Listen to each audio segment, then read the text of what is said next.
Good morning, you all. My name is Karina, Yapor news anchor with Voz News, and I'm so honored to welcome you to the Earthex TV stage here at Earthex 2025 in the heart of Dallas, Texas.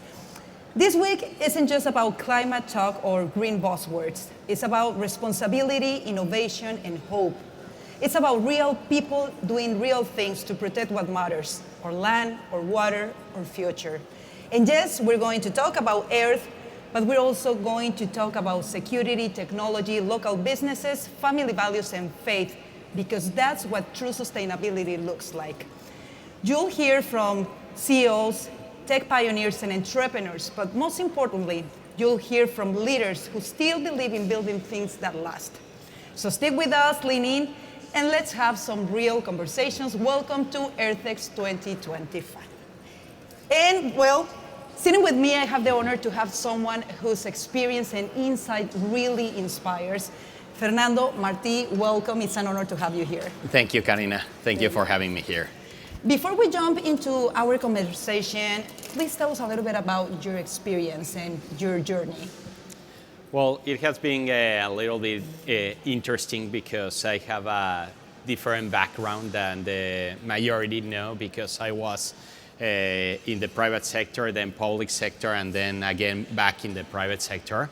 And through all of them, I have had the experience of not just looking to the profitability of the companies or the government, no, but as well how to work better to have a better world, no, where we can have a more sustainable, no, trying to find different ideas, different ways to work with society to be able to preserve what we have nowadays.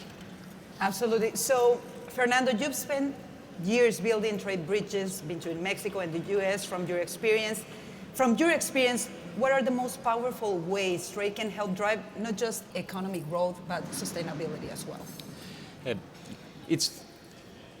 We need to separate it into different ways now, because there's always something that is driving the economy and it's driving the society now.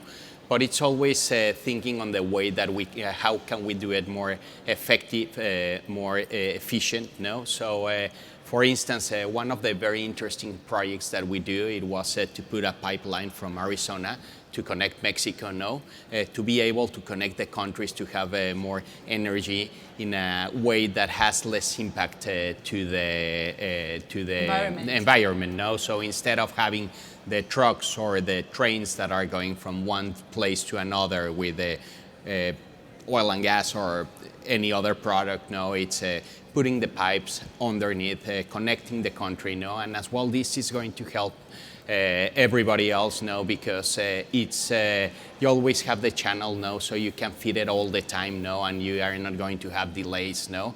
That a lot of the times the delays, it's what it generates more pollution, no, because I don't know.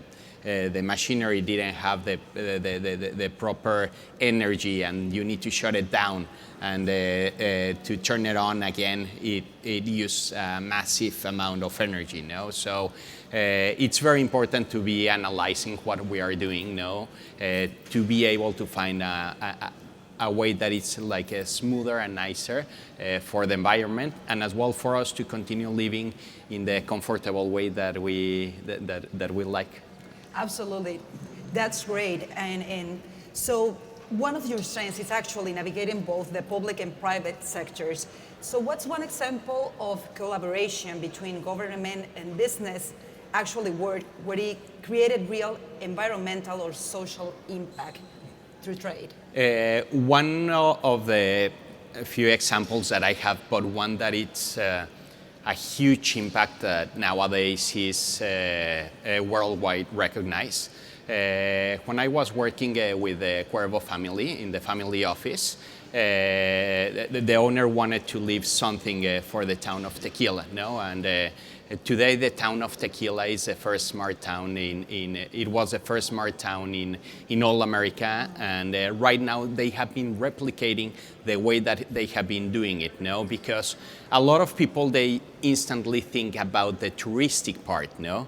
But the touristic part, it's just a component of the many components that you have around, no? So we were working with the United Nations to be doing all the part of the renewable energies, no? So they have a tremendous and great solar energy over there, as well. All the when you produce the tequila, no, like all the things that you are going to throw away, no, that you are not going to use it, they pollute a lot. So we created this machinery that it turns it into energy. So it has reduced 70% the energy that you needed to take from the grid, no, and now it's being produced by the waste, no. Wow. Furthermore, as well, we needed to work with the community, no, to make them understand why it was a good plan, why we needed to do it this way, no, so they could believe and they can jump on board, no, because if you don't have the commitment of the population that is living there, no, it's going to be very tough. And as well, this has helped to increase the middle class in all that area, no? So, and part of working with the society, no, there were some things that we began to identify, no, like there was a lot of diabetes, no? Unfortunately, sodas are cheaper than milk. So, when you are in poor areas, no, it's like, well, the soda will feed them, they won't feel hungry, no, and it's cheaper than milk, no. Yeah. So a lot of the time it's because it's what they can afford, no, or because they want to have more money for something else. So we were working with all of them, no, to educate them, no, that once you educate them, you completely change the way that they are thinking, no. Absolutely. And I was gonna say it's not only about proposing or building something, but about creating a change in the mindsets of people, and probably that's one of the most challenging things to do, especially in Mexico. And you mentioned something that is pretty interesting to me, because when we are trying to create awareness about climate change and about sustainability, a lot of the backlash comes from people who think that they cannot afford those changes. Yeah. So how, you are mentioning the town of Tequila in Mexico. So how did you achieve that? I mean, to really change the mindset of people, knowing that especially in Mexico, there's areas that are unfortunately facing so many struggles. So how were you guys able to do that? Firstly, we needed to do a long-term plan. No, so when I started there, it was in 2008, and the plan we had it all already programmed to 2040. Okay, so that's the first part. Unfortunately, nowadays, with a lot of the times with the political changes, no, things that were moving forward, they stop and they cannot go after, no? So the part of governance is very important, no? And we created a committee that it doesn't matter the political party, no? It's about how we're going to go to this plan, no? So you needed to put a lot of people on board, the government, the private sector, the population, no? So it took a lot of time, and a lot of people, sometimes they don't want to take that time, no? But if we are patient and we construct it the proper way, you will see the results, how we can see it right now in the town of Tequila. So Fernando, you mentioned, and you are mentioning this as part of your job with the Cuervo company that we know is a very well-known tequila. Everybody who likes margaritas for sure knows about Tequila Cuervo from Mexico. So, and you said that you were the first one implementing this kind of sustainable structure. Has it been replicated from other producers of tequilas or other kind of?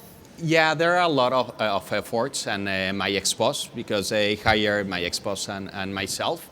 He's already doing a lot of projects now in Peru, with the Pisco, in Colombia, with other sectors. Not necessarily needs to be with alcoholic beverage, no, because as well you can do it depending on what they industry, have, no. yes. I don't know, probably it's a temple, no, and you develop everything around the temple or the whales or something like that, no. That for that it's very important, no, to do it in a to commit people to create this. I forget the name of the little town that it's in Mexico, in Baja California, Okay. no, but it used to be a fisher town, so it was very polluted.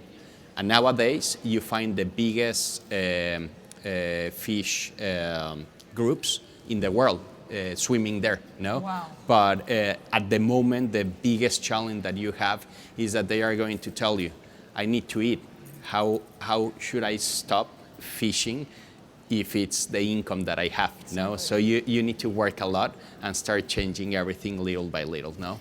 Do you know what? I believe that that's amazing and very valuable, because we need to find a balance between sustainability, but also the resources that communities have to survive. In this case, fishing. That's a wonderful example that when you put a strategy and you put what is important and matters to people together, you can work together, not only for the benefit of one of that size, but both in combination and taking care of our planet. That's amazing. So Fernando, before we wrap up, you have worked across countries, industries, and cultures, which is very valuable. What's one lesson that still shapes how you lead today? For me, I had the opportunity to live in 8 countries, and in 5 of them I was for work. No, so it has been very interesting, because when you go to another country, of course you are bringing your culture, no. And one part that I always suggest people is that when you are going to the other country, at the beginning just see and learn. Listen, see, and learn. No, why? Because you're the outsider. No, and a lot of the times we miss the opportunity to meet outstanding cultures. No, because we didn't allow ourselves to understand that part, to understand how they build their relationships. No, because it's different. When I was in Argentina, in Colombia, in Mexico, in the U.S., in Canada, no, like the way that they build their relationships, it's completely different. No, even how they tell you hi. No, so sometimes we come with our paradigms and say like, no, this should be this way, right? And it's like, no, you're the one that went over there, learn how they are doing it, and if you do that, you will realize how amazing and outstanding people you can find around. And as well, for me, the biggest thing that had helped me is to break so many paradigms that everybody has, because on the society that they are born, no, that had helped me to be like more relaxed, more easygoing, and that had helped me to be happier. So that's what I suggest. Absolutely. I think it's a wonderful suggestion, because it gives us room to improve, to grow, to learn. And I think that's amazing. That's why I say you all, because I'm in Texas and I learned that here, so I cannot help it. Yeah. So Fernando, it's been wonderful talking to you this morning. Thank you for sharing your valuable experiences with us at AirTex this morning. Thank you for having me here, Karina. Thank you. Thank you. Thank you. Thank you. God bless you. Sorry. Thank you. God bless you.